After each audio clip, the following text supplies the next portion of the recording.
মানে এটা খুব স্পষ্ট, এটা নতুন করে বলার কিছু নেই। প্রত্যেকটা কলেজে শাসক দল আশ্রিত দুষ্কৃতী বাহিনীরা দাপিয়ে বেড়াচ্ছে, তারা সিন্ডিকেট রাজ চালাচ্ছে, তারা একটা ধর্ষণ সংস্কৃতি চালাচ্ছে, তারা একটা থ্রেট কালচার চালাচ্ছে।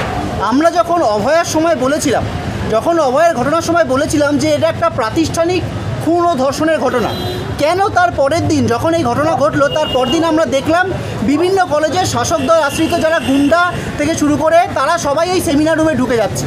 তার পরদিন মিছিল করে যখন আমরা আসছি, এখানে দাঁড়িয়ে ওই সন্দীপ বাহিনী, আশিস পান্ডের বাহিনী, তারা এখন নতুন দল খুলেছে কি জেডিএ পিএইচএ এসব নাম করে। এই গেটের সামনে দাঁড়িয়ে আমাদের আটকানো হয়েছিল, আমাদের সিনিয়র ডাক্তারদের জামা ছেঁড়া হয়েছিল, পুলিশ দিয়ে মার খাওয়ানো হয়েছিল, আমরা কিছু ভুলিনি। এবং এদের মাথায় শাসক দলের হাত রয়েছে। এবং কসবা কলেজেও আমরা একই জিনিস দেখলাম। অভিযোগ তো মানে নতুন নয়, এই মনোজিতের বিরুদ্ধে 2014 থেকে একের পর এক অভিযোগ এসেছে, একের পর এক তৃণমূল কংগ্রেস নেতা এবং নেত্রীর সাথে তার ছবি পাওয়া যাচ্ছে। ফলত তাদের বদান্যতায় আরজি করার ক্ষেত্রে ঠিক যেমন প্যাটার্ন, ঠিক সেম প্যাটার্ন কসবা ল কলেজে হয়েছে, একই প্যাটার্ন আপনি খোঁজ নিন, বর্ধমানে রয়েছে, নর্থ বেঙ্গল মেডিকেল কলেজে রয়েছে, রাজ্যের মানে সমস্ত সাধারণ কলেজগুলোতে রয়েছে। তো এর বিরুদ্ধে প্যাটার্নটা একদম এক। কোথাও গিয়ে আরজিকর থেকে কসবা সব এক হয়ে যাচ্ছে।